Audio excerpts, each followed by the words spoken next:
Excelente. Profesor, Sí, adelante, estimado. una pregunta con respecto a los foros. Hay que responderlo ahí mismo en la plataforma. No hoy mismo, pero traten de entrar por lo menos diario a ver qué hay en la plataforma, colocar su opinión.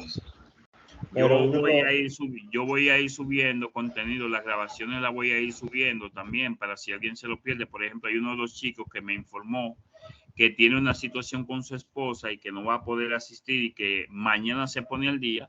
Pues mañana yo subo el video del día de hoy que está en proceso de grabación y ya así él no se pierde, básicamente porque él dice que él se va a poner al día con el señor Melchor, con el ingeniero, pero también él va a tener la información de primera mano accediendo a la grabación, y la grabación yo la voy a colgar en la plataforma de Infotep. Es imperante, señores, que accedan a la plataforma de Infotep.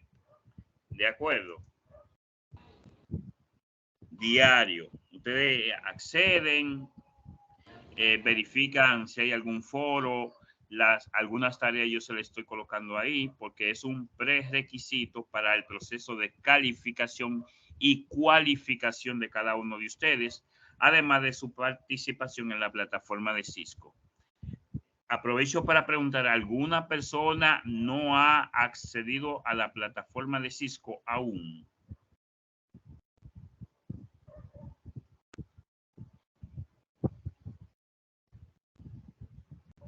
A ver. Bueno, pues vamos a presentar ya. Sí, adelante. Maestro, disculpe. Sí, adelante. Que el compañero Francisco Mella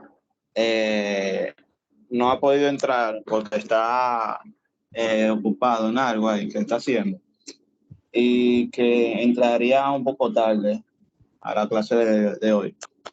Sí, excelente, de acuerdo. Es importante que ustedes participen todos los días, pero vuelvo y repito, si tienen una situación de fuerza mayor, pues ustedes nos dejan saber, nos notifican y luego acceden a los videos en la plataforma de Infotep porque yo voy a proceder a colgarlos. Cada vez que finalicemos una sesión, pues siempre llenamente el video lo extraigo y lo coloco en la plataforma de Infotep y lo pueden ver a través de la plataforma de Infotep. ¿De acuerdo? Bien, maestro. Yo voy a salir de este móvil y voy a entrar desde la PC para que por favor me dé acceso cuando mande la solicitud. Ah, de acuerdo, adelante. Bien.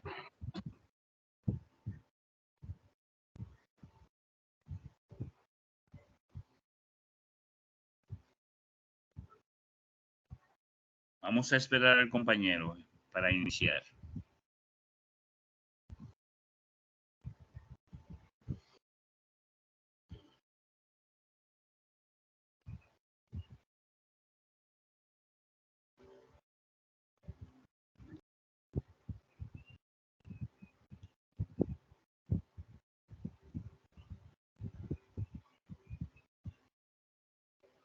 Bien, bueno, vamos a esperar que el estimado acceda.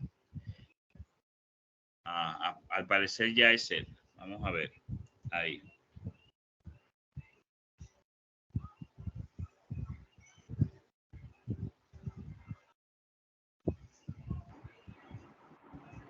Excelente. Bueno, muy buenas noches, chicos. Un placer para mí, como siempre, compartir con ustedes este momento importante, esta reunión sincrónica para discutir, analizar e intercambiar ideas sobre este importante programa de capacitación que estamos realizando. El día de hoy vamos a ver un proceso sumamente interesante relacionado con el armado de la computadora personal. Los temas que vamos a ver son el ensamble de una computadora, las normas generales y de seguridad contra incendios, cómo conectar la fuente de alimentación, cómo instalar los componentes de la placa base, cómo instalar las unidades internas, cómo instalar las tarjetas adaptadoras o de expansión identificar el almacenamiento adicional y conectar los componentes de las computadoras con los cables y conectores adecuados. Bien, entonces, ustedes saben que todo este proceso es un proceso que requiere algunos tips de seguridad que se deben llevar a cabo con el objetivo o con la finalidad de proteger el equipo, proteger la persona que está trabajando, porque como es un equipo eléctrico electrónico, pues en cierto momento está expuesto al contacto con energía eléctrica, podría estar amenazado por un mal manejo. Y también el tema relacionado con la corriente electrostática que produce su cuerpo, que el contacto con otros elementos lo aumenta y que si se descarga sobre algún circuito impreso, pues puede causarle daño al equipo, pérdidas al propietario del equipo, pérdidas al técnico responsable y, como hemos dicho siempre, pérdida para la empresa en cuestión. Bueno, entonces hay una explicación en video en su curso, en la academia, donde ustedes podrán ver algunas precauciones generales y de seguridad contra incendios para trabajar en una computadora. Un ejemplo que tenemos que tomar en cuenta, un segundito, bien, ya le dieron a aceptar. Por ejemplo, quitarse relojes o joyas, las personas que utilizan guillos, anillos, entre otras cosas.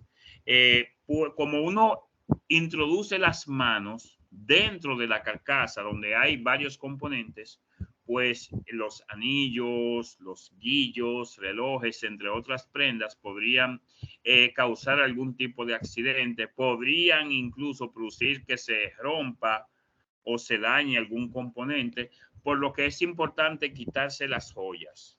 Todo el mundo sabe también que al manipular tarjetas de expansión, tarjetas de memoria, entre otros componentes electrónicos, hay que apagar y desconectar de la corriente eléctrica el equipo.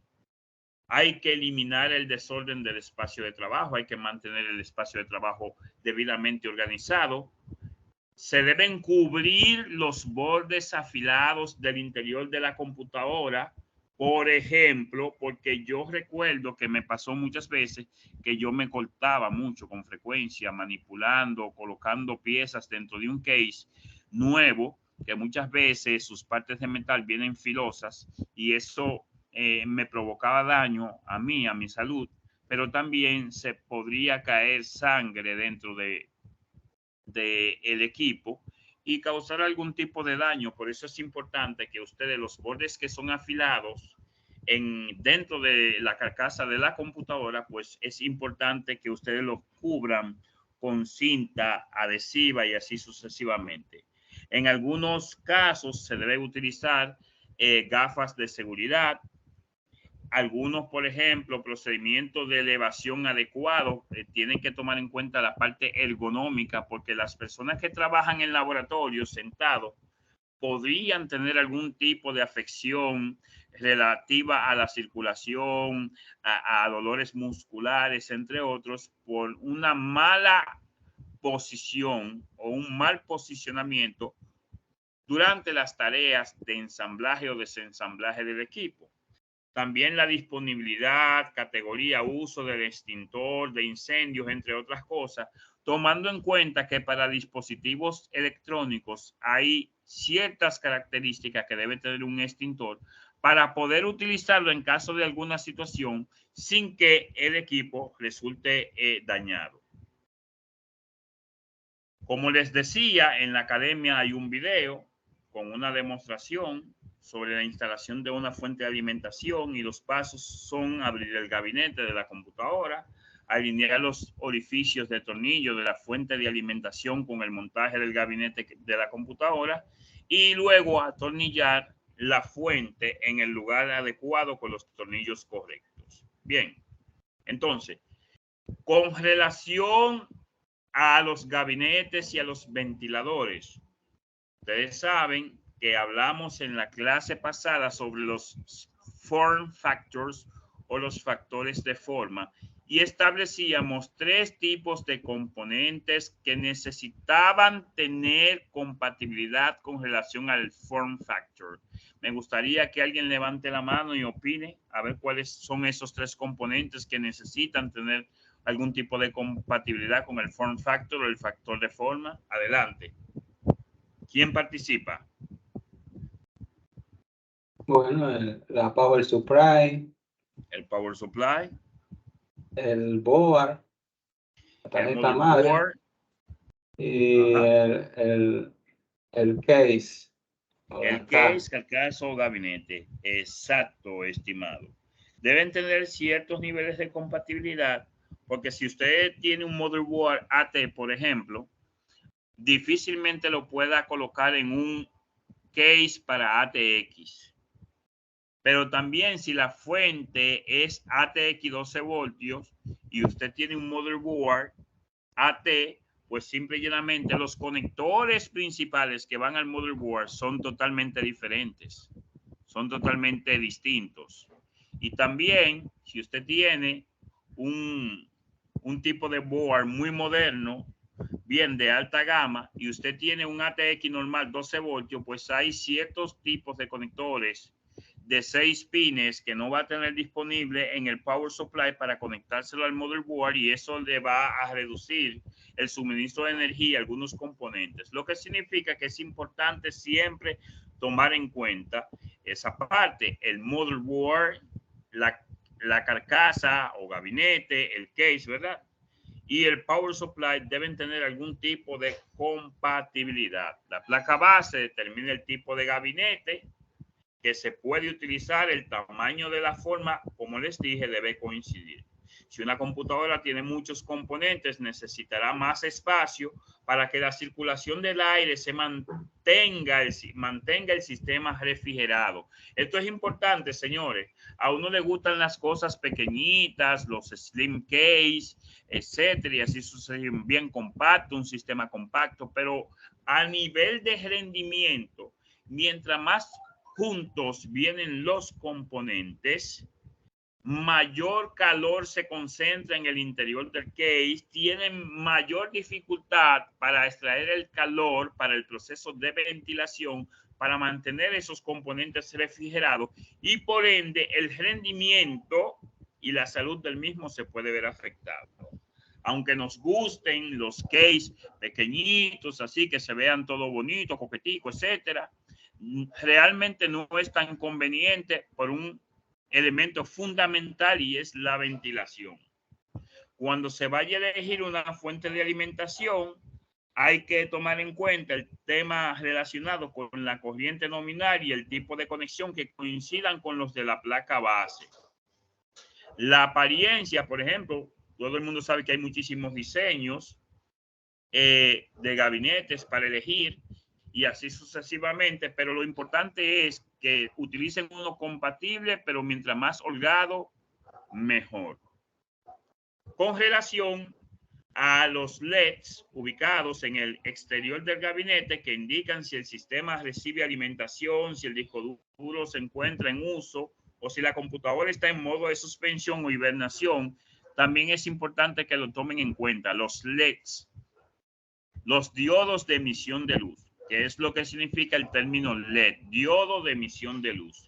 Y continuamos con el tema de las ranuras de ventilación, que todos los gabinetes tienen una ranura de ventilación. Hay que traer 2, he visto con 4 inclusive. Ustedes saben que se extrae, hay algunos que traen a aberturas como por delante, por ahí entra el aire caliente, el aire frío, ¿verdad? Perdón.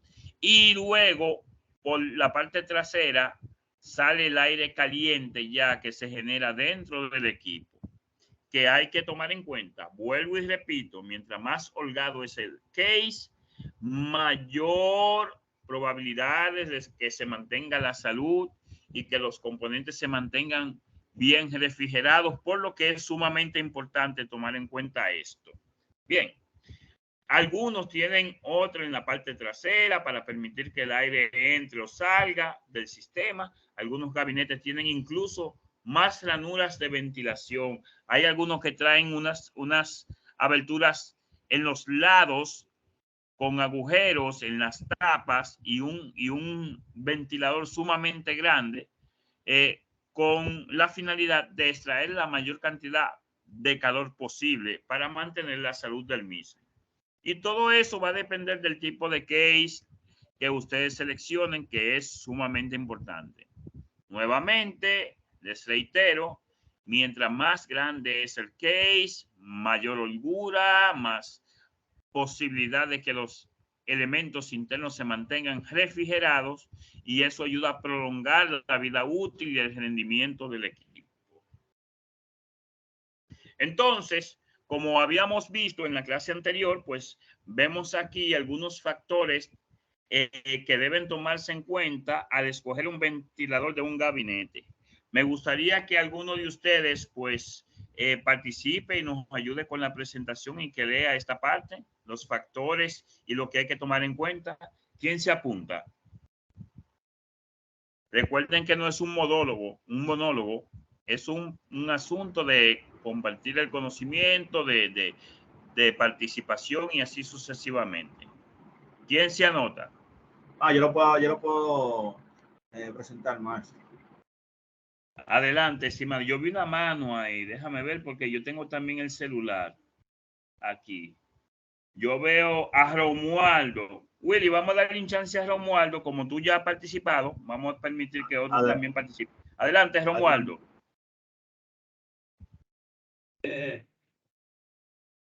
Bueno, aquí vemos en esta figura factores que deben tenerse en cuenta al escoger un ventilador para el gabinete. Tenemos tamaño del gabinete. Exacto. Dice, los gabinetes de mayor tamaño suelen requerir ventiladores más grandes, debido a que los pequeños no generan el flujo de aire necesario. Exactamente como ya había explicado el profesor. Dice, también se toma en cuenta la velocidad del ventilador, la mayor, o sea, revoluciones por minuto. Dice que los ventiladores más grandes pueden girar a menor velocidad que los más pequeños, lo que Así es, eso es cierto. disminuye el ruido del ventilador, que puede ser una parte importante que en una oficina con un sonido constantemente puede causar molestia. Mientras mejor afinado está, mucho mejor. Dice la cantidad de componentes también deben ser tomados en cuenta. Lo que se vaya a utilizar, porque si hay muchas partes, en algún lado deben de ser montadas para protegerlos de la energía estática. Todo debe de estar dentro del gabinete. Dice que los componentes de una computadora que producen calor adicional son varios, por lo que se requiere más ventiladores que sean más grandes o más rápidos. Bueno, también el entorno físico. Si es un entorno físico caluroso, si está bajo aire o si hay mucho polvo. Eso va a depender del tiempo de vida del equipo. Dice que los ventiladores de gabinete deben dispersar el calor suficiente para mantener refrigerado el interior del gabinete. Dice cantidad de lugares disponibles para el montaje. la cantidad de espacio, por ejemplo, para poner disco duro o ranura de expansión, y los mismos abanicos en los diferentes puntos de los gabinetes. Dice que los distintos gabinetes tienen diferentes cantidades de lugares para el montaje de los ventiladores. Ubicación de los lugares disponibles para el montaje. Hay que tener en cuenta bien la ubicación porque no se pueden montar abanicos que como que se contrarresten, porque la idea es que el aire entre por una parte, cruce y salga hacia el otro lado, con el fin de que entre aire fresco y el aire caliente abandone la unidad. Dice, los distintos gabinetes tienen ubicaciones diferentes, donde se pueden instalar los ventiladores. Dice, las conexiones eléctricas. Bueno, ya sabemos acerca de las conexiones eléctricas. Una parte importante es la tierra, también dónde va el positivo y el negativo. Los polos deben de estar en su correspondiente lugar para que no entre la corriente por el lugar contrario, por el neutro. Las computadoras vienen diseñadas que el positivo debe entrar por un lugar determinado y salir por el correspondiente cableado. Dice, algunos ventiladores de gabinete se conectan directamente a la placa base, mientras que otros se conectan directamente a la fuente de alimentación. Bueno, sí, hay cables que salen de la fuente de alimentación y otros son controlados a través de la tarjeta madre.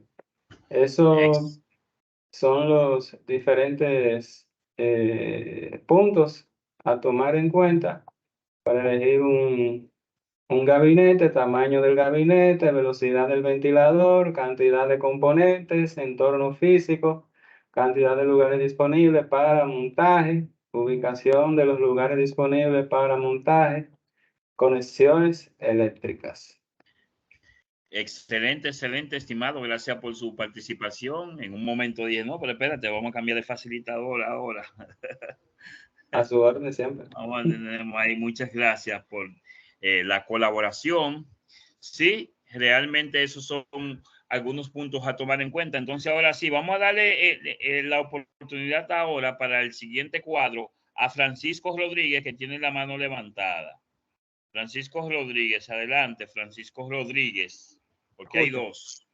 Así, te escuchamos. Fuerte y claro, estimado. Dice, factores a tener en cuenta. Tipo de placa base. La fuente de alimentación debe ser compatible con la placa base. Voltaje requerido sería. Ajá, bateaje. Agregue el voltaje de cada componente. Si en algún componente no se especifica el voltaje, calcúlelo, multiplicando el voltaje por el amperaje. Si el componente requerido es de distintos niveles de voltaje, utilice el máximo requerido. Cantidad de componentes.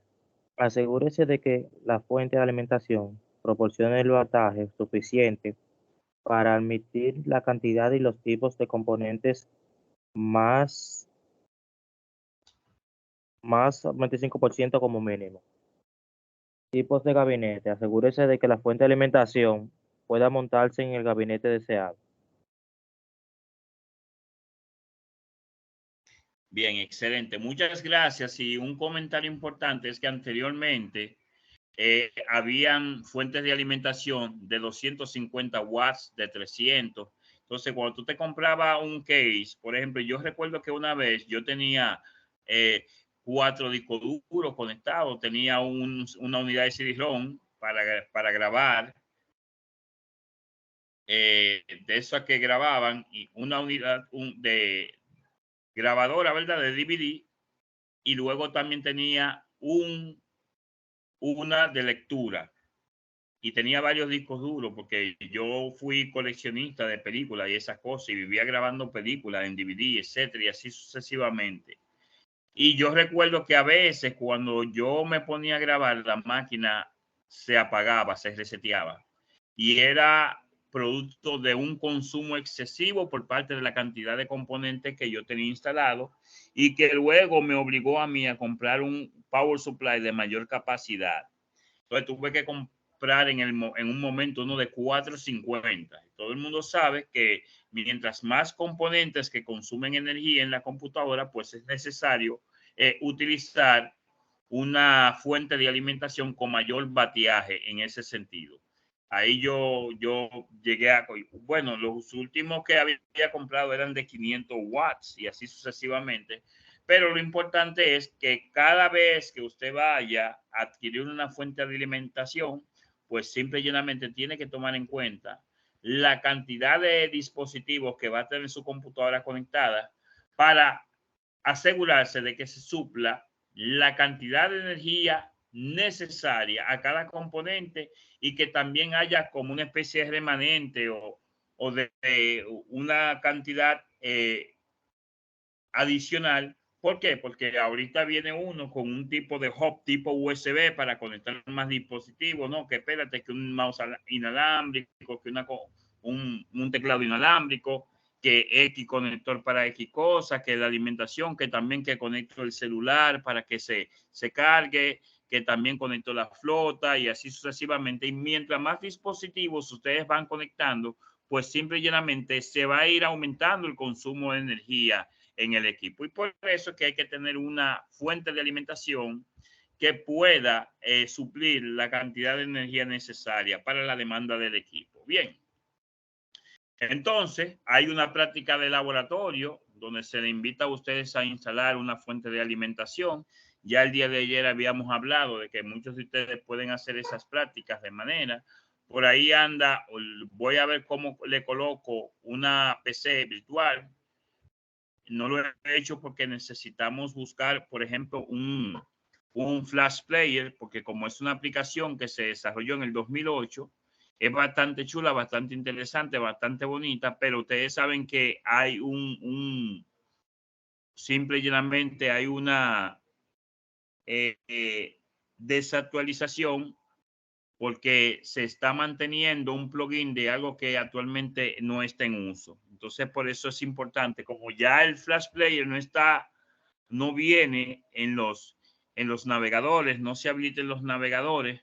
Sí, yo estuve investigando y vi que había una forma como de colocar el navegador en modo de desarrollo y colocarle un plugin que hay por ahí para que sí se puedan ejecutar. Eso tengo que verlo y después que lo vea, o si alguno de ustedes puede investigar cómo y compartir luego, entonces podemos ver una computadora virtual y una laptop virtual que nos va a permitir hacer el proceso sin necesidad de utilizar un equipo físico real.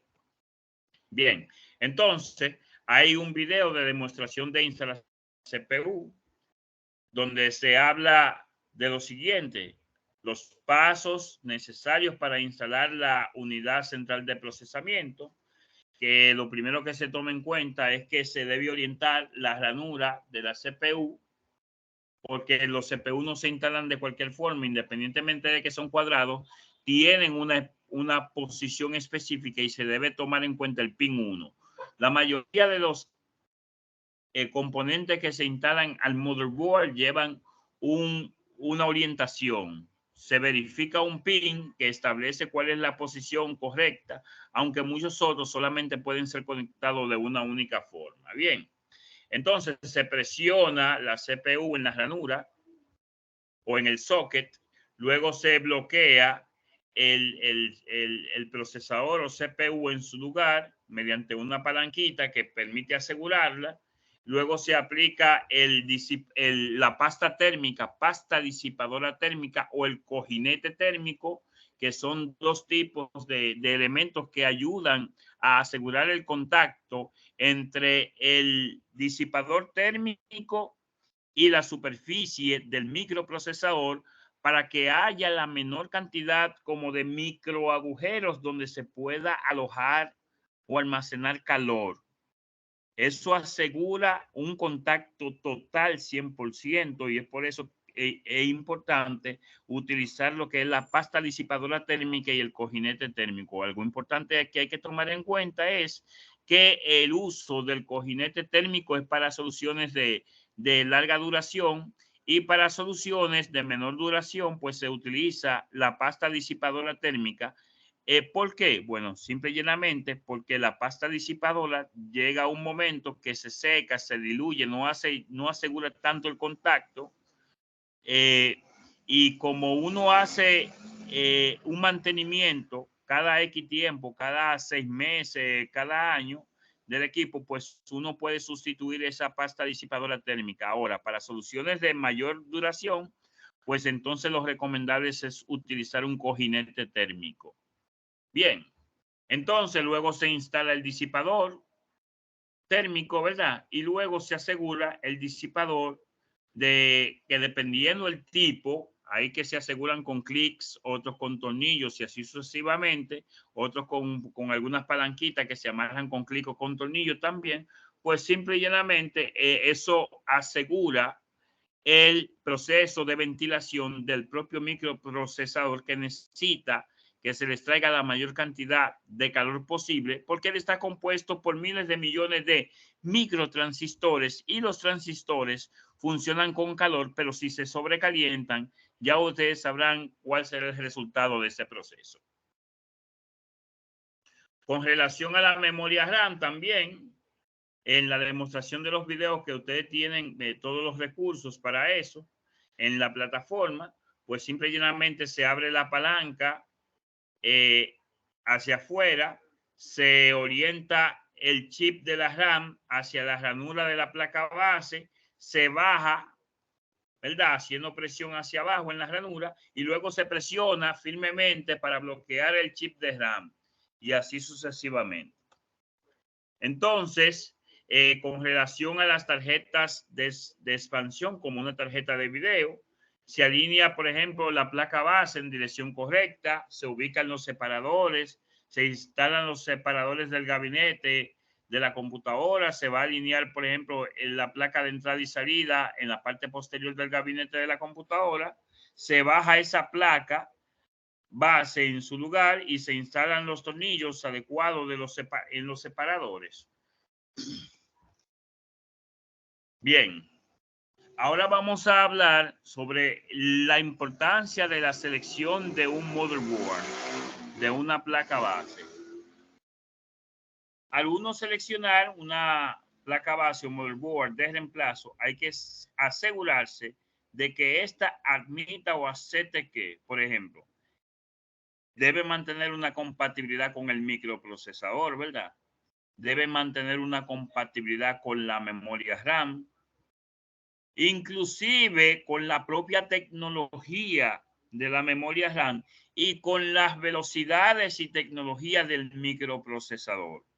Porque hay motherboards que, independientemente de que el socket sea compatible, no necesariamente sea la misma tecnología y que él soporte esa tecnología.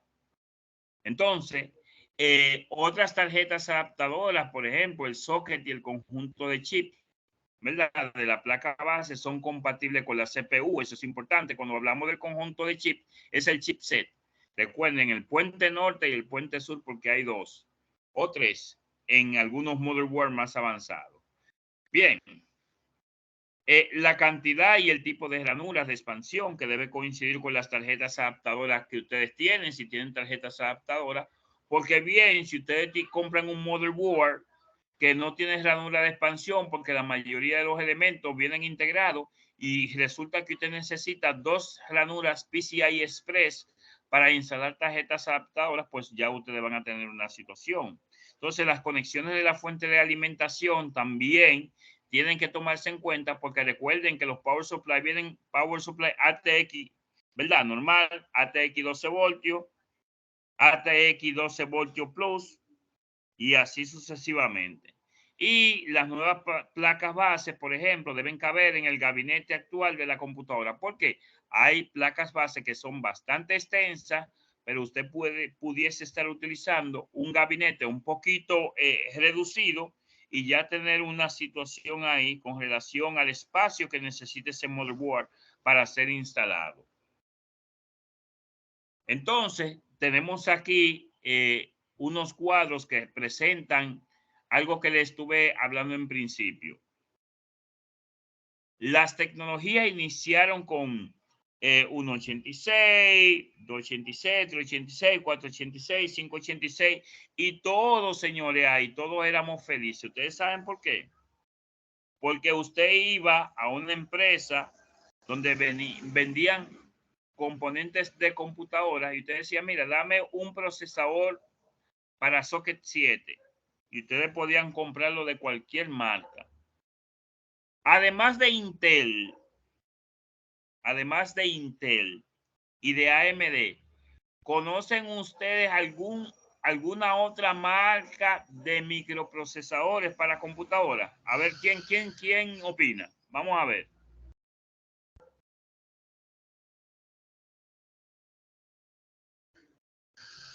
No se vale utilizar inteligencia artificial. Yo no veo a nadie con la mano levantada. Una pregunta, ¿me escuchan? Sí, se escucha. Lo que yo voy a Sí, decir se que no escucha, profesor. Sí, sí. ¡Se escucha! Ok, de acuerdo, Perfecto. excelente. Bien. Bueno, pues para que sepan de otros fabricantes, existía Transmeta con sus procesadores Transmeta Crusoe. También existía Cyrix, que era una división de IBM que fabricaba procesadores compatibles con Socket 7. Y también Texas Instruments, que también era una división que fabricaba procesadores para 586. Y también había otro fabricante llamado IDT. IDT fabricaba procesadores para 386, 486, 586 y así sucesivamente. Eso es ahora que ustedes por lo general están únicamente como acostumbrados a Intel y algunas personas en algunos casos a AMD.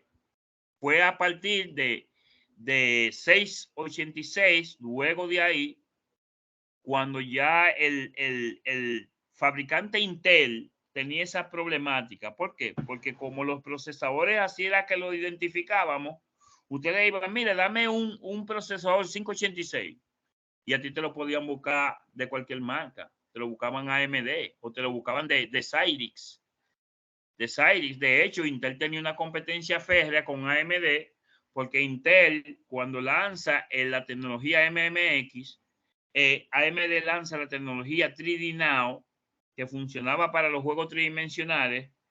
Se usaba el mismo Socket 7, por ejemplo, y venían en velocidades. De hecho, cuando Intel tenía procesadores a 266 MHz, Cyrix tenía a 333, señores. Y decía, no, pero espérate, y este procesador con mayor velocidad, y me cabía en el mismo socket. Entonces decía, mira, dame un procesador para un socket 586 a X velocidad. Y ya ese era un tema. Entonces, Intel lo que hizo fue que comenzó a patentar los nombres y creó su procesador Pentium. Señores, Pentium significa 5 en latín, por si acaso. Pentium significa 5 en latín, por si no lo sabían. Y luego, cuando Intel hace eso, AMD dice, pues es así, tú verás ahora. Entonces, AMD, luego de que Intel patentara, pues ellos dijeron, no te apures, yo voy a lanzar el K5, y comienza a lanzar su procesador K5, que hacía referencia a la tecnología 586 igual. Cuando se pasa a 686, sigue Intel con su Pentium 2 y AMD lanza el K6. K6 normal, K6 2, incluso el K6 3, que funcionaba todavía, oigan bien, funcionaba y era una ventaja porque Intel luego migra a slot 1 con su Pentium 2 y luego con su Pentium 3 en su primera versión en slot, y AMD continúa lanzando procesadores para que todo el que tenía un motherboard, oigan bien, con socket 7 pudiera seguir sacándole provecho a esa computadora vieja. Y AMD le dio mucha agua que beber a Intel en muchos sentidos, hasta que luego Intel se ve obligada, porque luego AMD crea el procesador Athlon y lo crea para un slot llamado slot A. O sea que en un momento dado también AMD se metió en el slot y crea el slot A. Slot 1 y slot 2 de Intel, slot A de AMD. Y luego otra vez vuelven al socket. E Intel ya en su procesador Pentium 3 y su procesador, por ejemplo, de baja gama, entonces comienzan a utilizar el socket 370, pero ya era un socket patentado. ¿Qué significa?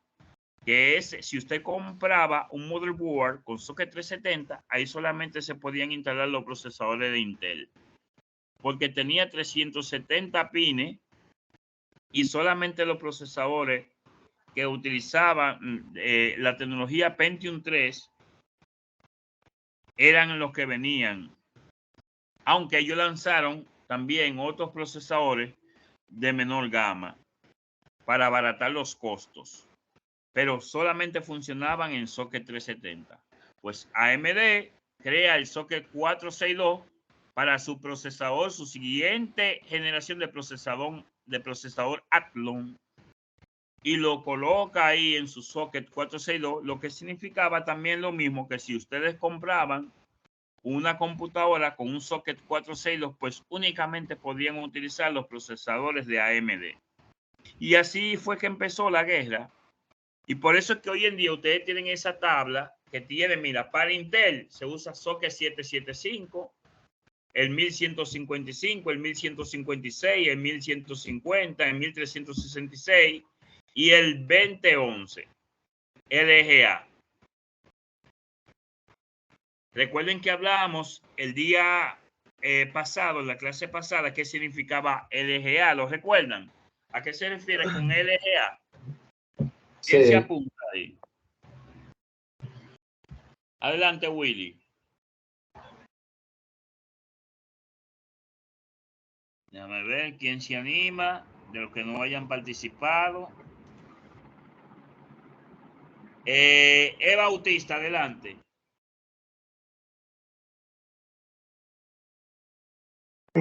Esa es la clasificación para socket que son de lácteos. Sí, pero ¿cuál es, qué característica tiene? Porque fíjate que en AMD se utiliza PGA y en Intel se utiliza LGA. ¿Cuál es la diferencia? Que eso lo vimos en la clase pasada. ¿Dónde están los pines? Ok, los pines están en el microprocesador. En el LGA, ¿dónde están los pines? En el procesador, ¿verdad? Ajá. En el procesador, hermano. ¿En serio? En En el el LGA, bol, en el bol. En en el el LGA socket. están los En el contactos. socket. Oye, ya veo que cae en un gancho fácil. Melchor, mira, ya tú sabes, ese tipo cae en gancho fácil. Lo tengo anotado aquí ya. Anótalo ahí. No es en el board, señor, en el socket. No se les olvide. El lugar en donde se conecta el microprocesador se llama socket. Y la tecnología LGA lo que hacía era que los pines se colocaban en el socket y los contactos para los pines venían en el procesador, a diferencia de los procesadores de AMD que empezaron con el AM3, AM3 Plus, FM1, FM2, FM2 Plus y siguen con la tecnología Pin Grid Array, que es PGA, donde los pines vienen en el microprocesador y los huecos en el socket. ¿De acuerdo? Sí. Entonces, un voluntario para el cuadrito de los factores de forma a tomar en cuenta. Una pregunta. No, ya Romualdo ha participado, ya Eva Bautista ha participado. Señores, alguien que no haya participado. ¿Cuánto es que hay ahí? ¿Cuánto hay? Bueno, Álvaro, adelante. Ok, ¿me escuchan ahí? Adelante, Álvaro. Sí, te escuchamos, Álvaro. Ok, nítido. Factores. Primero, el tipo de socket. El tipo de disipador térmico o de ventilador deben coincidir con el tipo de socket de la placa base. Así es. Luego, especificaciones físicas de la placa base.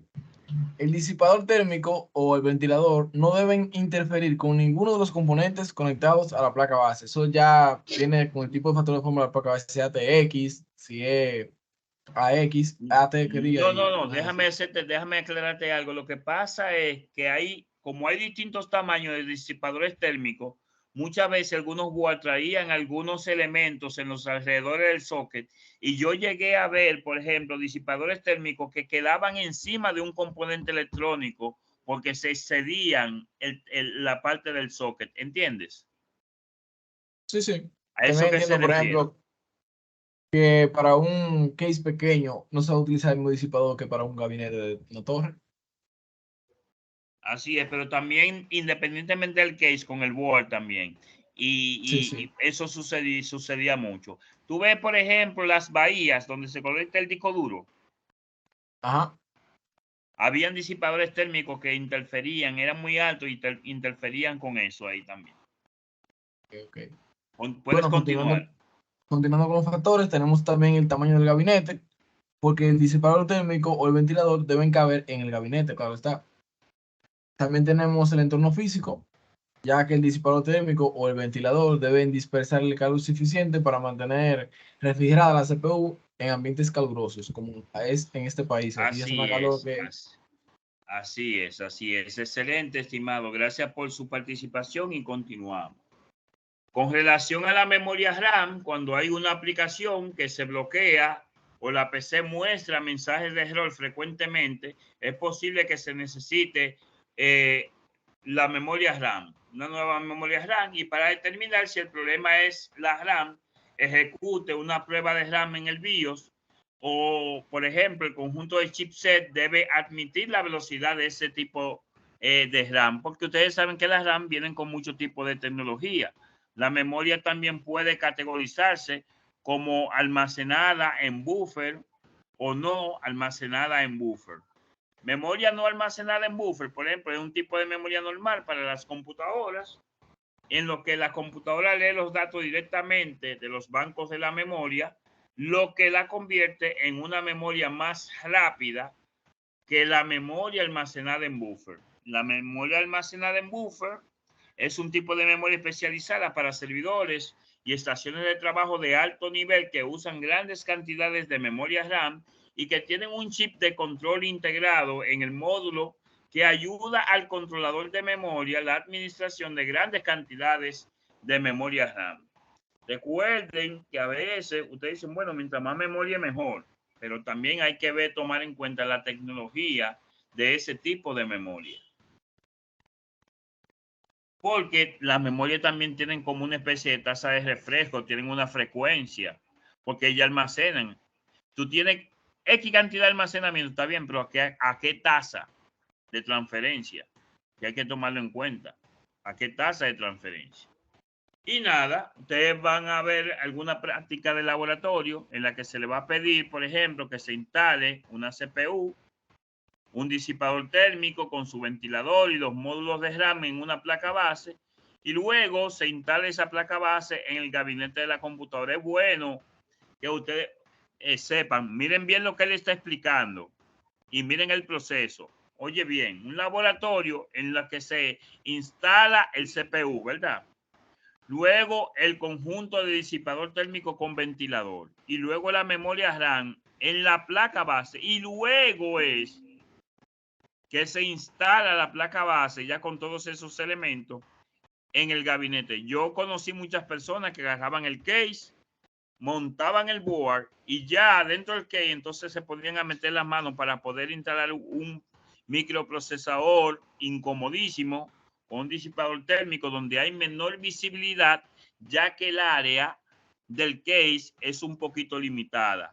Y usted entra a las manos. Además tiene que ver el tema del power supply, entre otras cosas. Por eso es importante que antes de esos componentes como el microprocesador, el disipador térmico y la memoria se instalen en el motherboard, antes del motherboard ser insertado en el case. ¿Me copian? Ok.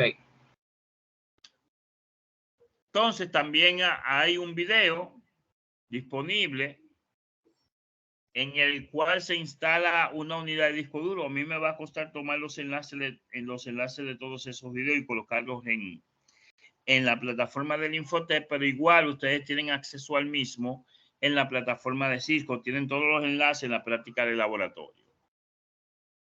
También tienen la demostración de la instalación de la unidad de óptica. Ustedes saben, la unidad de CD-ROM, de DVD-ROM, que hoy en día no es que está muy en uso, pero hay personas que aún optan por instalarla por si acaso, porque algunos software, independientemente de que se descargan de internet, pues todavía pueden venir en una unidad de CD, DVD y así sucesivamente.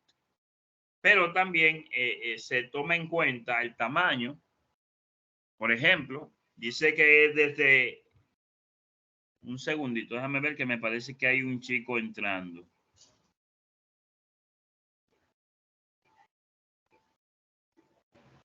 Bueno, parece que está dentro ya.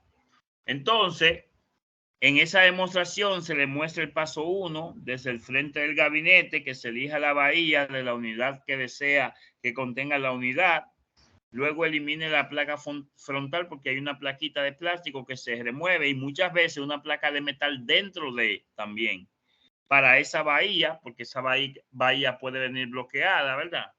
Luego se coloca la unidad óptica que quede alineada con la abertura, por ejemplo, de la bahía, que puede ser de tamaño, por ejemplo, de 5.25 pulgadas, 13.34 centímetros en la parte delantera del gabinete, y se coloca la unidad óptica en la bahía, ¿verdad? Y luego los tornillos en los orificios que quedan para estos fines. Y por último, se aprietan los tornillos para asegurar esa unidad óptica, que posteriormente se le instala su cable de alimentación y su cable de transferencia de datos. Eso es importante que lo tomen en cuenta. Ahí tienen un disco duro. Los discos duros pueden venir también en algunos form factors, y es importante tomar en cuenta eso en cierto momento, porque para usted disponer de los conectores, independientemente del tamaño, los tipos de conexiones, del power supply, porque fíjense que cuando se crean, por ejemplo, el SATA utiliza un conector de alimentación distinto al Molex y había que utilizar adaptadores. Ustedes lo recuerdan, ¿verdad? Sí. Bien, entonces, los factores, por ejemplo, puede ser un disco duro interno o externo, la tecnología HDD, SSD o SSHD, que sea intercambiable con el sistema de archivo. La generación de calor es importante, la generación de ruido también, los requisitos de potencia que tienen que ver con el almacenamiento y las revoluciones por minuto, que también se deben tomar en cuenta de acuerdo a las necesidades que ustedes tengan. Hoy en día, de hecho, parte del rendimiento del PC depende de qué tipo de disco duro. Fíjense qué interesante este punto, que a mí me gusta que se puede discutir. Recuerden participar en los foros de discusión, que son sumamente interesantes, porque anteriormente la gente pensaba primero en el procesador. No, la computadora era rápida porque el procesador que tiene es bueno o es rápido. Luego se llegó a una reflexión de que independientemente del microprocesador, la tecnología del mismo incidía cuando Intel y AMD comienzan a lanzar sus tecnologías de doble núcleo, al principio una simulación de núcleo, ¿verdad? Luego a nivel lógico, luego a nivel físico, la creación de los núcleos, los tipos de tecnología que se utilizaban, que fueron cambiando, pero llegó un momento en que se aumentaban las velocidades. Ah, mire, ¿a cuánto el tuyo? Bueno, el mío es a 2 GHz, el mío es a 3.3, el mío es 2.5 y la gente discutía mucho. Pero llegó un momento, señores, en que ya simple y llanamente los fabricantes dejaron de tomar en cuenta esa velocidad, porque se dieron cuenta en un momento dado, ¿ustedes saben de qué? De que la computadora no usaba ni siquiera el 50% de los recursos o el rendimiento o velocidad del microprocesador. Entonces, Intel crea una tecnología que le hacía pensar al sistema operativo que un procesador tenía 2 procesadores, pero no era realmente, no eran reales.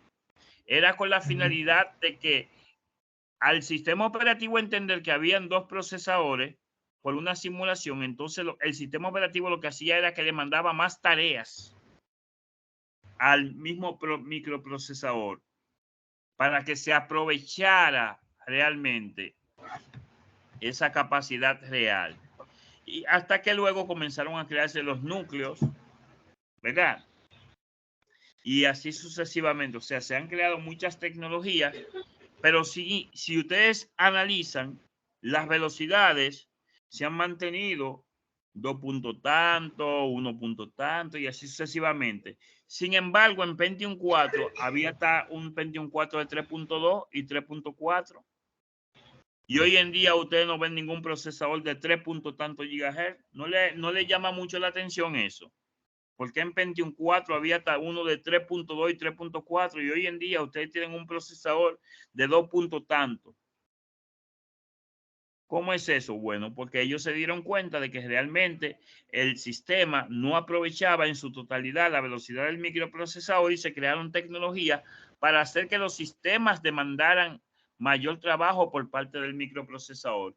Y luego llegó un momento donde dicen, bueno, espérate, la velocidad no depende únicamente del microprocesador porque hay una interacción de los datos que van al microprocesador con la memoria RAM y que cuando el procesador termina el procesamiento retorna como resultado hacia la memoria RAM. Todo lo que se hace, absolutamente todo lo que se hace en una computadora se almacena en la RAM.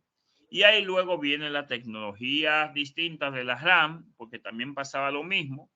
Mucha cantidad de almacenamiento, pero quizás poca tasa de transferencia. Y ahí se dieron cuenta y fueron aumentando capacidades de almacenamiento, pero también capacidades de transferencia. Y hoy en día ya ese mito pasó. Ya yo pienso, por ejemplo, mi laptop tiene un procesador de Intel i7 de 10ª generación. No es el último, pero no es tan viejo. Es relativamente nuevo. Ese i7 de 10ª generación. Tiene 16 GB de memoria RAM.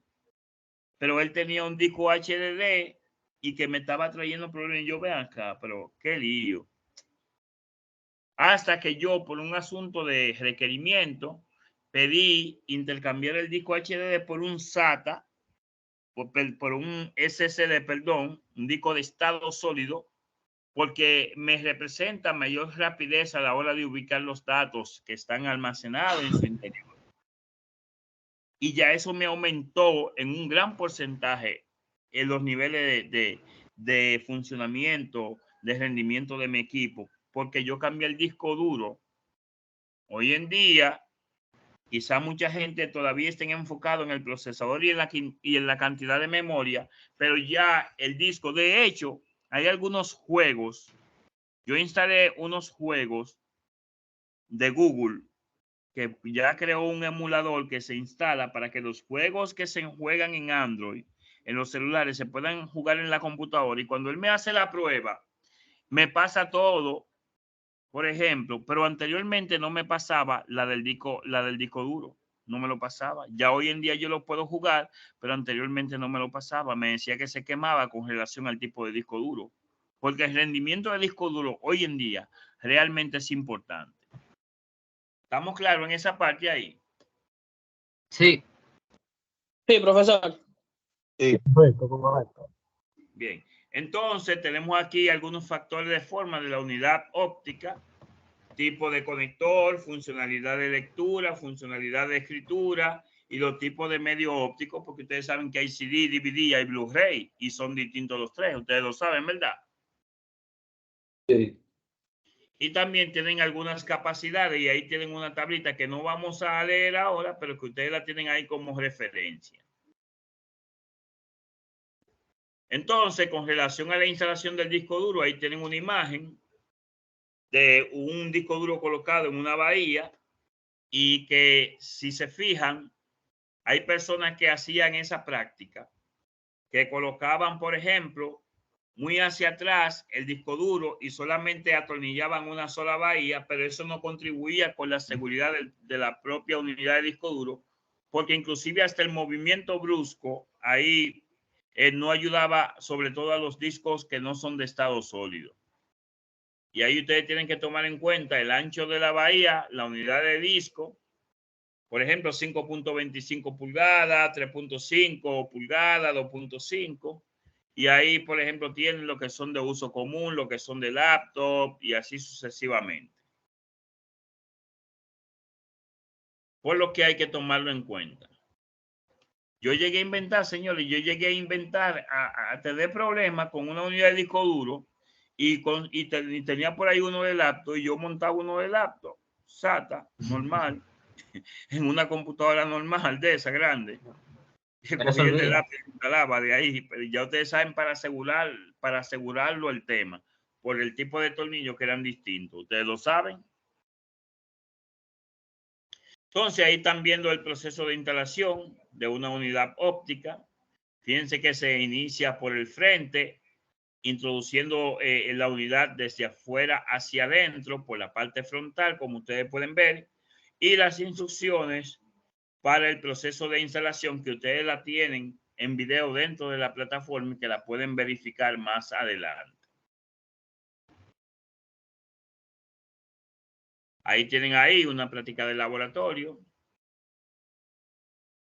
donde tiene toda la documentación del proceso, de lo que deben hacer y que ustedes posteriormente deben realizar esa práctica. Bien, una demostración en video de cómo se instalan las tarjetas adaptadoras que ustedes también tienen disponible en la plataforma, donde tienen que encontrar, por ejemplo, la ranura PCI-X de 16 que esté vacía en el gabinete, pero en el mismo gabinete se elimina la cubierta metálica, que a veces viene cubierta, tapada, ¿verdad? Sobre todo cuando el gabinete es de un clon. Hay algunas que vienen que se eliminan totalmente y hay algunas que vienen atornilladas. Luego alinear la tarjeta adaptadora de video con la ranura de expansión. Luego se introduce de manera suave, de verdad, cuidándola, tomando en cuenta las normas de seguridad, ¿verdad? Los tips relacionados con el uso de la pulsera antiestática, del uso, por ejemplo, de la alfombra antiestática, de mantener, por ejemplo, las tarjetas de expansión antes de ser utilizadas en bolsas antiestáticas y todos esos tips de seguridad que ustedes deben tomar en cuenta siempre, de que tienen que quitarse las prendas, porque ustedes van a introducir sus manos dentro del case, y para proteger el equipo y protegerse ustedes, pues siempre llenamente. Y por último, la desconexión del suministro eléctrico por parte de ese dispositivo o equipo, para que no haya un accidente relacionado con una descarga eléctrica. Bien, y por último, fijar el soporte luego de haberla montado, la tarjeta adaptadora, para asegurarla. Tienen ahí las imágenes, ejemplo de algunos tipos de ranuras que son interesantes que ustedes conozcan. Por ejemplo, las PCI, Peripheral Component Interconnect, o la ranura de conexión. Sí, adelante. Disculpe. Adelante. Melchor, ¿iba a opinar algo? No soy yo, profesor. Es otro de acuerdo. colaborador. Ok, excelente. No, pero si alguien tiene algún comentario que hacer, adelante.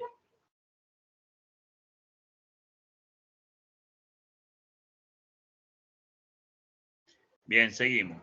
Bueno, ustedes saben que las tarjetas adaptadoras están diseñadas para ser utilizadas en ranuras específicas, ¿verdad? Y hay una gran variedad de tarjetas adaptadoras, por ejemplo, las de video, las de sonido, las de controladores de almacenamiento, la de entrada y salida, las tarjetas de red, la tarjeta de captura de imagen y así sucesivamente, pero ellas mismas se insertan en varios tipos de ranura de expansión. Hay PCI Express de 1X, PCI Express de 16X. Anteriormente habían ISA, habían ranuras AMR, ranuras SNR y así sucesivamente. Siempre ha habido una gran cantidad de ranuras de expansión. Y que la estándar, que era de color blanco, la PCI, luego se aumentó, se actualizó, se creó la PCI Express, PCI X y así sucesivamente.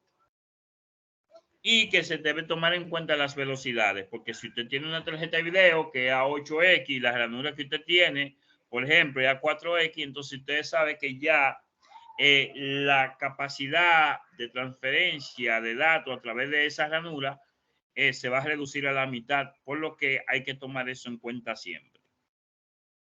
Entonces ahí tienen algunas imágenes de algunos tipos de tarjetas para que ustedes las conozcan físicamente, aunque han visto muchas. Y nada, otros factores de selección de tarjetas adaptadoras que antes de comprarlas, por ejemplo, tienen que tomar en cuenta lo siguiente: cuáles son las necesidades actuales y futuras del usuario. Hay una ranura de expansión abierta y compatible disponible. ¿Y cuáles son las opciones de configuración posibles que ustedes tienen? Entonces, todo eso se toma en cuenta antes de intentar adquirir alguna tarjeta de expansión para colocarlo en una ranura. Ahí le habla del proceso de la instalación. Fíjense cómo el cover del case está siendo removido ahí para adecuar el espacio para la colocación de las tarjetas, para que tenga el puerto de entrada y salida disponible hacia afuera del case, como ustedes pueden ver. Y un consejo importante de instalación, que algunos gabinetes tienen ranuras pequeñas en la parte inferior del orificio donde se eliminó la cubierta, ¿verdad? Y que deben deslizarse la parte interior del soporte de montaje dentro de la ranura antes de asentar la tarjeta. Eso es importante que lo tomen en cuenta.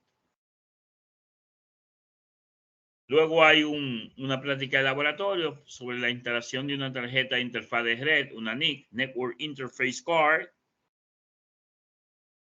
Bien, entonces la selección de los lectores de medios. Ustedes saben que se han desarrollado varios formatos de tarjetas de medios a lo largo de los años, donde utilizan, por ejemplo, el SD, el Secure Digital, el micro SD, el mini SD, el Compact Flash y el Memory Stick. Ustedes tienen ahí una de múltiples tipos. Se utiliza porque hay gente que utiliza, por ejemplo, sobre todo la gente que trabaja con multimedia, que utiliza distintas cámaras con distintas tecnologías, pues utilizan con mucha frecuencia este tipo de lectores de medios para no tener que estar conectando vía USB, etcétera, sino que extraen la tarjeta y la montan ahí directamente y de ahí extraen los datos, la imagen, los videos, etcétera. Se utiliza mucho en los estudios fotográficos, en los estudios de grabación de video y así sucesivamente.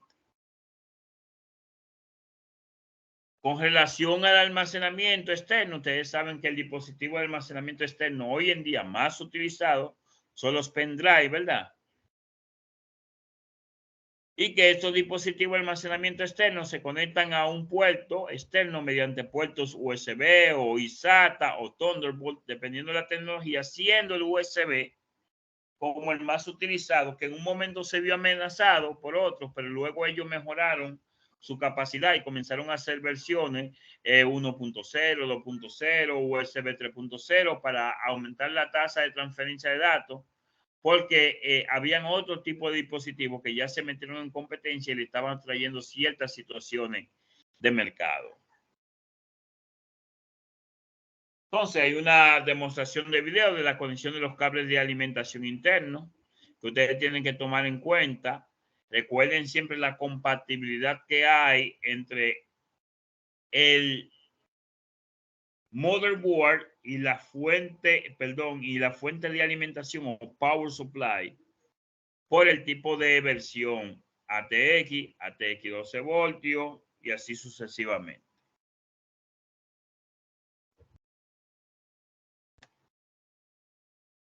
Una práctica de laboratorio. Este módulo tiene mucha práctica de laboratorio. Y por último, por ejemplo, en esa parte, la parte de los LEDs y de los pulsantes e indicadores, así es como se llaman. Los pulsantes son, por ejemplo, el botón de encendido y apagado, y muchos key traen un botoncito de reset. En caso de que el botón de apagado, que funciona como quiera, porque si ustedes lo dejan presionado por una cantidad de segundos, X, 5 o 10 segundos, se apaga, pues el botón de reset también ayuda a facilitar ese proceso. Esos son los pulsantes, los que tienen botoncitos que ustedes pulsan. Y los indicadores son los que emiten una señal de color, una luz, mediante un diodo de emisión de luz, un LED. A veces la gente dice diodo LED, pero eso es simple y llanamente un pleonasmo o simple y llanamente como una repetición, porque el término LED significa diodo de emisión de luz. Si yo digo diodo LED, yo estoy diciendo un diodo. ¿Me copian? Yes. Sí. Algunas traen unas Sí. bocinas. Ustedes saben que los códigos de errores por bocina son interesantes de manejar. Todo técnico debe conocer en algún momento algunos errores que pueden dar las computadoras por el tipo de sonido, y para eso utilizan una bocina. Entonces tienen también los conectores del panel frontal con el power LED, el HDD LED, que es importante también, sumamente importante. ¿Quién me dice por qué el HDD LED es importante? ¿Quién se apunta? Romualdo.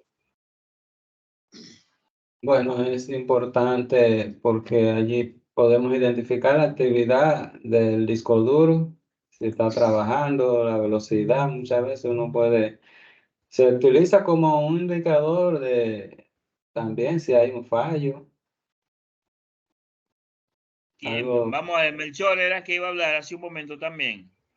¿Tiene otra idea? Sí, Adelante. no, era lo mismo de Romualdo. Era lo mismo de que dijo Romualdo, que por ahí nos damos cuenta la velocidad de lectura, si está el disco duro está leyendo bien o si presenta inconveniente de lectura.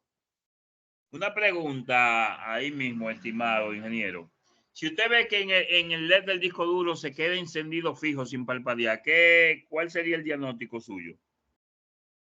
Si se queda fijo, sin parpadear y al mismo tiempo estoy visualizando la pantalla y noto que yo mandé a hacer una acción y no responde al tiempo, ahí ya estamos identificando que el disco duro está presentando una falla en el momento de lectura.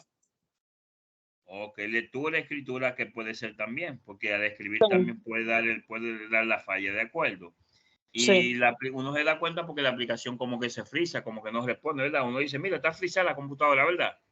Sí. sí, Ah, excelente. Entonces, eso me gusta. Estamos trabajando con expertos. Ahorita ya ustedes saben, chicos, vamos a dar un cursito con Melchor ahí. Bien, ahí tenemos en pantalla el panel del sistema de conexiones y también los tipos de LED que tenemos, los indicadores, ¿verdad? Los LEDs del panel frontal, como se le llama, y también los conectores de los pulsantes, Power Switch y el Reset Switch. El Power LED, que es el indicador de que el equipo está encendido, está en invernación y así sucesivamente. El HDD LED, que me identifica o me muestra la actividad del disco duro.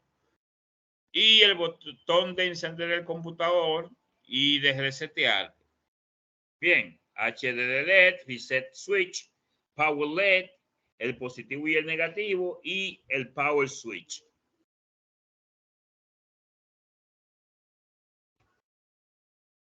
Tenemos ahí, por ejemplo, otro tipo de LED de encendido de 3 pines. Algunos de software de alimentación que utilizan unos software que inclusive puede ayudar a que las computadoras se puedan encender a distancia mediante la activación de esa opción en el BIOS, pero que también tienen que tener, por ejemplo, una conexión al panel frontal. La bocinita, mírenlo ahí, de 3 pines o de 4 pines de la bocinita, pero algunos vienen divididos porque al fin y al cabo nada más son dos conexiones que utilizan. Aunque ustedes lo ven ahí con 4, al fin y al cabo son 2 alambritos que tienen, ¿verdad?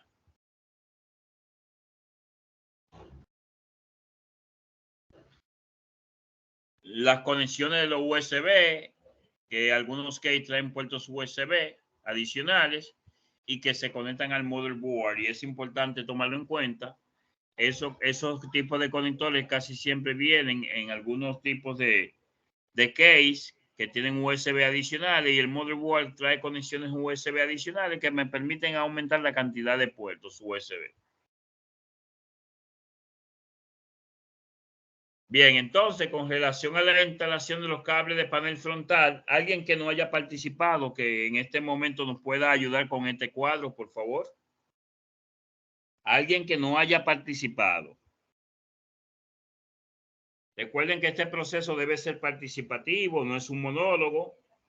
Nosotros no contamos con la verdad absoluta.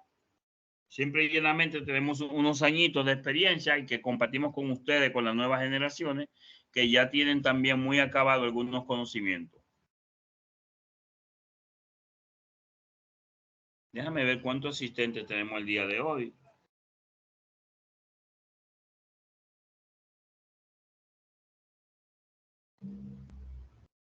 $16. Señores, son 16 ustedes y yo tengo Ángel Vizcaíno. Adelante, Ángel. Ok. ¿Me escuchan? Sí, fuerte y claro, estimado. Adelante. Okay. Panel frontal, botón de encendido. Alinear el pin 1 del cable de 2 pines del botón encendido en el panel frontal con los pines del botón encendido a la placa base. Botón restablecer. Alinear el pin del cable de 2 pines de botón restablecer en el panel frontal con los pines del botón restablecer en la placa base. LED de encendido.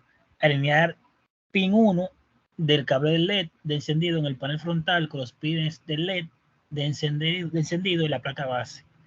LED de actividad de la unidad. Alinear el pin 1 del cable de actividad de la unidad en el panel frontal con los pines de actividad de la unidad de la placa base. Altavoz del sistema. Alinear el pin 1 del cable altavoz del sistema en el panel frontal con los pines de altavoz del sistema en la placa base. Cable de audio. Debido a las funciones especializadas y variedad del hardware, consulte la documentación de la placa base, del gabinete y del panel de audio para obtener instrucciones específicas. USB. Alinear el pin 1 del cable USB con los pines USB de la placa base.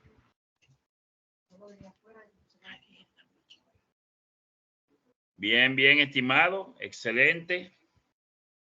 Vamos a continuar entonces. Hay una práctica de instalación de los cables del panel frontal y la finalización del armado de la computadora, donde dice que se vuelva a colocar el panel frontal si es necesario. Se conecta el cable de alimentación. Bien. De la fuente de alimentación se orientan y se conectan los cables USB a los puertos USB. Se orientan y se conectan los cables de video al puerto de video.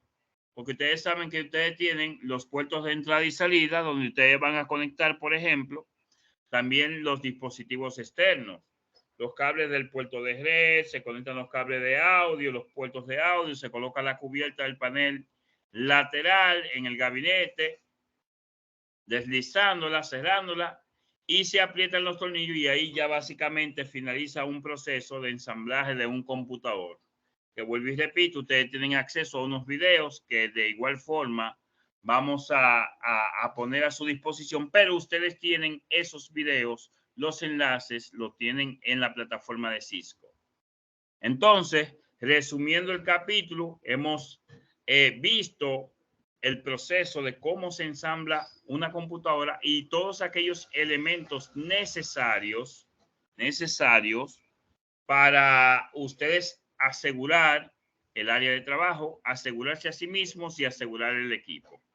Definiendo las normas generales y de seguridad contra incendios, desconectando, conectando la fuente de alimentación, instalando los componentes de la placa base, instalando las unidades internas, las tarjetas adaptadoras, identificando, por ejemplo, el tipo de almacenamiento adicional en caso de ser necesario y conectando los componentes de la computadora y los cables adecuados para los puertos de entrada y salida también, y finalizar con ese proceso básicamente. Hemos llegado al final de este proceso, entonces tenemos que ponernos de acuerdo, señores. Viendo el capítulo 2, entonces, con relación a las evaluaciones, recuerden que cada capítulo tiene una evaluación en la plataforma de Cisco de manera individual, que yo tengo que activársela. ¿Cuándo estarían ustedes aptos para tomar esa evaluación? Luego que ustedes también me digan, repasen este capítulo, el capítulo 2, y también puedan tomar las evaluaciones. Edwin, adelante. El profesor, una pregunta. Sí, diga. En la plataforma de Cisco aparecen, además del examen de capítulo, un cuestionario del capítulo. El cuestionario no lo puede tomar cuando uno quiera. Sí, estimados. Recuerden que yo le dije a ustedes que ustedes tienen que seguir la secuencia. Los exámenes soy yo que tengo que activarlos, pero los cuestionarios ustedes tienen que hacerlos, realicen todas las actividades para que puedan aprovechar la doble titulación. Muy bien, muy bien. Tienen que completar todas las actividades para poder ser calificados en la plataforma de Cisco y tienen que hacer las actividades en la plataforma de Infotep, que son pocas porque yo lo que pongo son 2 o 3 actividades, pero en la plataforma de Cisco es importante que ustedes hagan todas las tareas para poder ser calificados al final. ¿De acuerdo? De acuerdo. Excelente. Adelante con alguna pregunta, alguna inquietud, alguna puntualización, algo que alguien quisiera aportar y así sucesivamente. Vamos. Y también dejo sobre la mesa, sí, un segundito, dejo sobre la mesa el que me digan qué momento, qué día están disponibles para que yo les habilite, porque fíjense cómo funcionan. Yo habilito el examen por 1 o 2 horas, pero no es que ustedes van a durar 2 horas tomándolo, sino que yo dejo el examen habilitado por 1 o 2 horas y ustedes dentro de ese intervalo, ustedes acceden a él, pero solamente a partir del inicio tienen 1 sola hora para que puedan completar el examen, ¿de acuerdo? Adelante con la inquietud. Profesor. Adelante. Yo creo que los exámenes lo podemos tomar fin de semana, que estamos todos libres. Yo entiendo eso. Excelente. Sí. Sábado Excelente, o domingo en la tarde se puede tomar el examen. Que se pueden habilitar incluso 2, ¿verdad? Y hay que ponerlo a votación en el grupo. Si cogemos 2 exámenes o uno. Veo bien tu aportación, sí, yo estoy de acuerdo y eso se puede hacer. Entre sábado y domingo se le habilitan, por ejemplo, 3 exámenes porque tenemos pautado ver 3 temas por semana. Entonces se activan los 3 exámenes entre domingo y sábado. Pero los demás, ¿qué opinan? Adelante. Profesor, en cuanto a las prácticas de laboratorio, ¿me escuchan? Sí, adelante. Según puedo observar o puedo analizar, en mi caso, que yo tengo laptop, o sea, tengo los laptops, ¿cómo procederíamos en ese caso? No entendí la pregunta. ¿Ya le hiciste la preguntita? Sí, no me escuchó. ¿Me escuchó? Usted se refiere a las prácticas de ensamblaje. Exactamente. Recuerden que yo le dije que tenemos dos maquinitas virtuales que se pueden ensamblar y le dejé abierto el que ustedes investiguen el día de mañana un reproductor de animaciones en Flash, un Flash Player, porque yo le tengo unas aplicaciones que emulan el hardware de un computador que se puede ensamblar y desensamblar prácticamente como si fuera en la vida real, ¿de acuerdo? Como tú lo que tienes laptop y tú quizás no estás en disposición de desgranar, como se dice popularmente, tu laptop para fines de práctica, pero yo tengo una laptop virtual y tengo una PC virtual, pero necesitamos un Flash Player para que ustedes el día de mañana como que investiguen. Melchor, te voy a encargar esa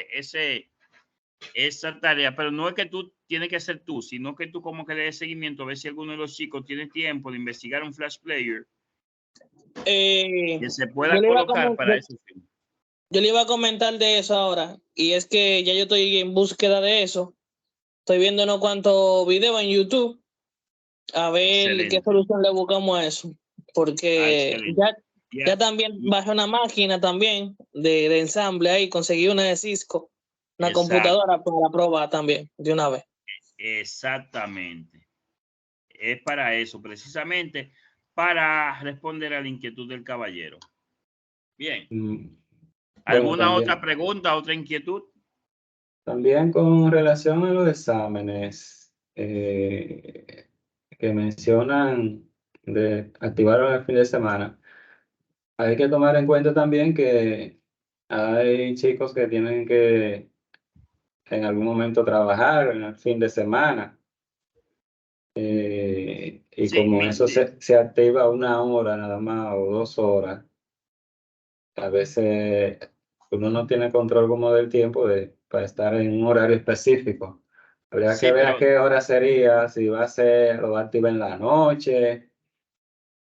No, mire, déjame aportarte algo por si acaso, para que tú haya, por ejemplo, luz al final del túnel con relación a eso. Señores, miren, lo que pasa es que ustedes son varias personas y los exámenes yo no puedo dejarlo abierto todo el tiempo activados. Eso no está de acuerdo, no se corresponde con las políticas de Cisco. Uno normalmente lo habilita en el momento que se van a tomar, pero no hay problema con eso, estimado.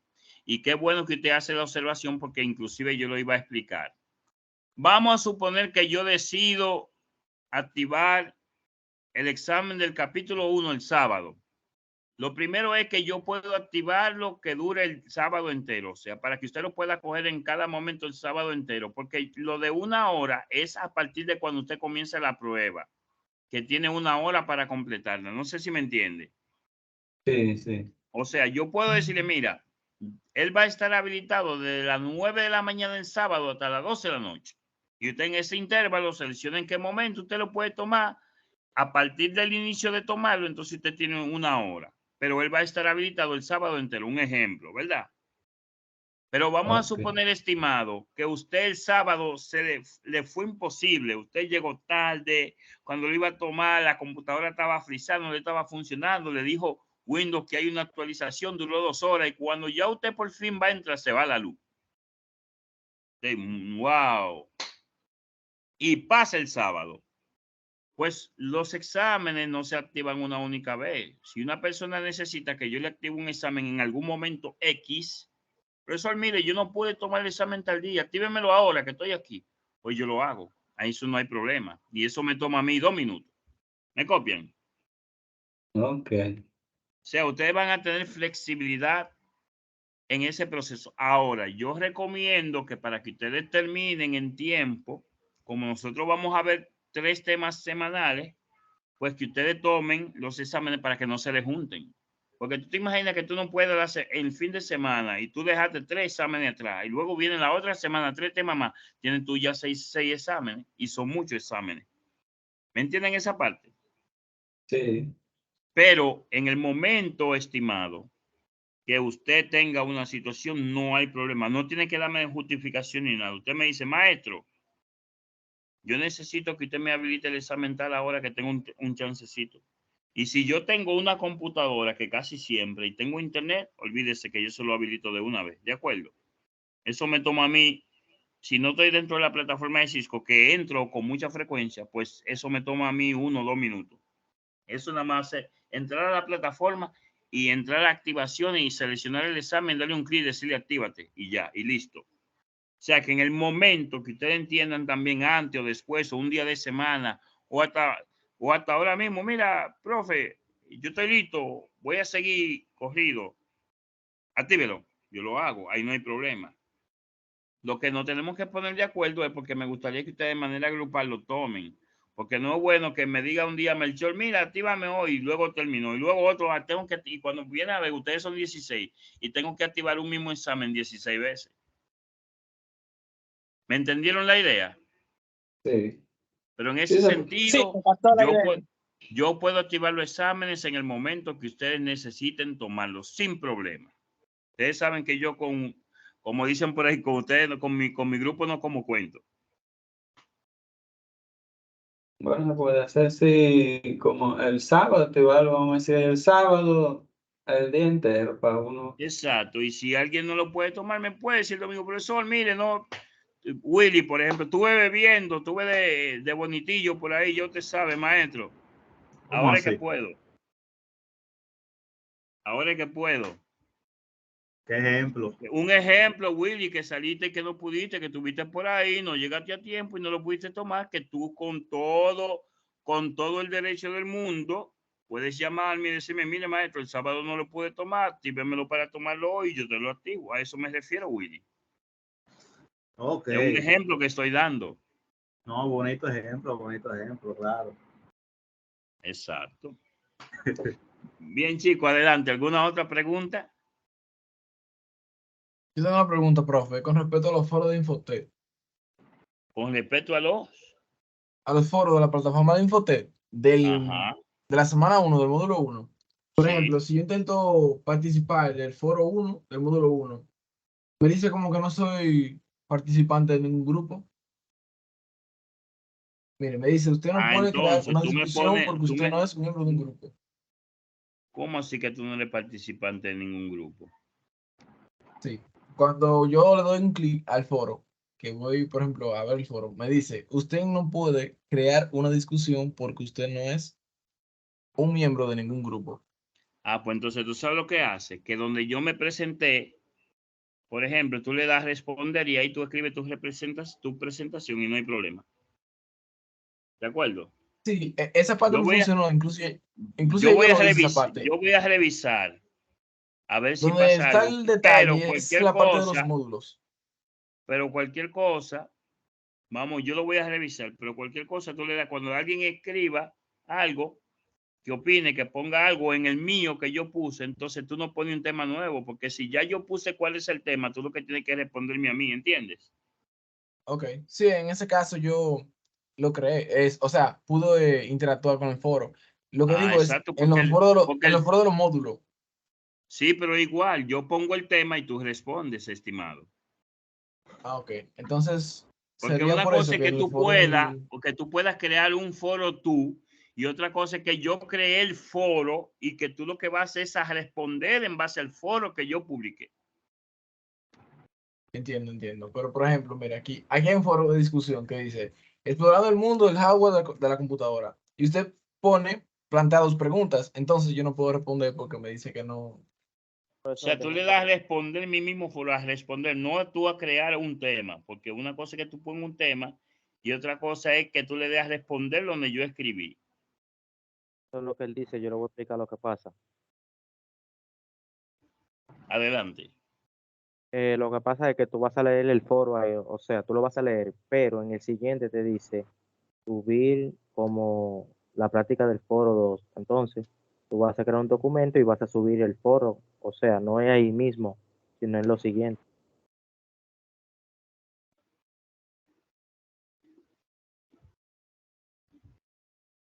Yo lo voy a revisar, Willy, porque no es así. No tienen que subir ningún documento. El foro se hace para colocar la información ahí mismo directamente. Déjame compartir la pantalla, venga, para que me entienda, porque creo que no. ¿Le puedo Sí, compartir un pantalla? segundito. Sí, déjame dejar de compartir un segundito.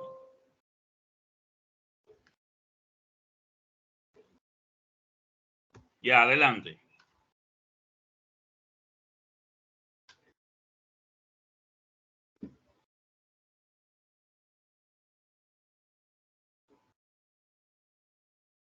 ¿Cuál es tu nombre para ponerte como moderador? Romualdo. No, Álvaro, profesor. Álvaro. Ah, pues mira, ve, Álvaro. A mí me pasa lo mismo también, profesor, sobre eso.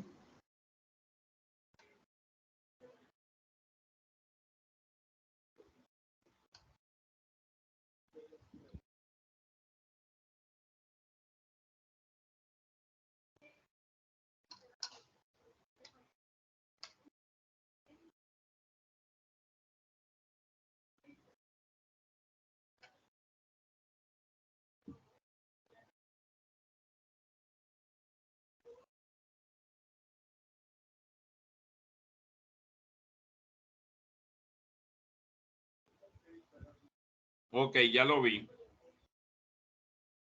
Está bien, yo lo reviso en un rato y luego le dejo saber. ¿A alguien más le pasa eso? Sí, profesor, eso fue lo que le mencioné al principio. Sí, a nosotros nos pasa.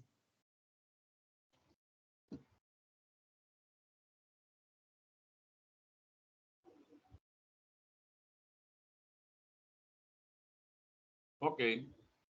Está bien. Tiene una configuración como si fuera una entrega de documentos. ¿De acuerdo?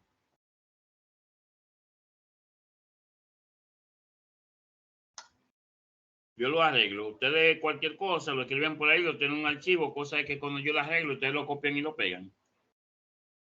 Sí, sí.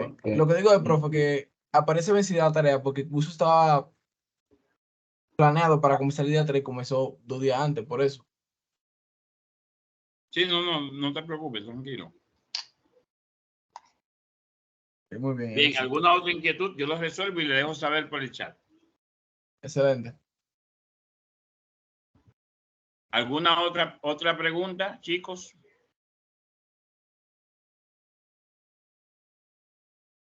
Bueno, pues nada, estimados, espero que tomen en cuenta las consideraciones que hemos hablado el día de hoy, que entren a la plataforma de Cisco, analicen, porque en principio todo se ve muy fácil, pero yo tengo la experiencia de que cuando los chicos comienzan a confiarse y comienzan a coger el examen, comienzan a quemarse, entonces ahí empiezan a cogerlo en serio. Porque de las calificaciones que ustedes obtengan depende el que consigan voucher de descuento para exámenes de certificación, que sería importante para ustedes. Bien, entonces nada, como siempre para mí ha sido más que un placer compartir. Esperamos durar mucho tiempo compartiendo el conocimiento, intercambiando ideas de manera profesional y por qué no también socializar. Y nada, muy buen grupo, como siempre, bien portados, responsables, y será hasta el próximo viernes, donde estaremos con el tercer encuentro sincrónico, tomando en cuenta de que estaremos disponibles 24/7 a través del grupo o a través de cualquier foro donde ustedes pueden escribir o expresar cualquier inquietud que nosotros inmediatamente veamos el mensaje, pues le vamos a dar respuesta. Bien. Que tengan muy buenas noches y como siempre un placer estar con ustedes el día de hoy. Pase buenas, profesor. Pase buenas. Muy buenas noches. Profesor. Buenas.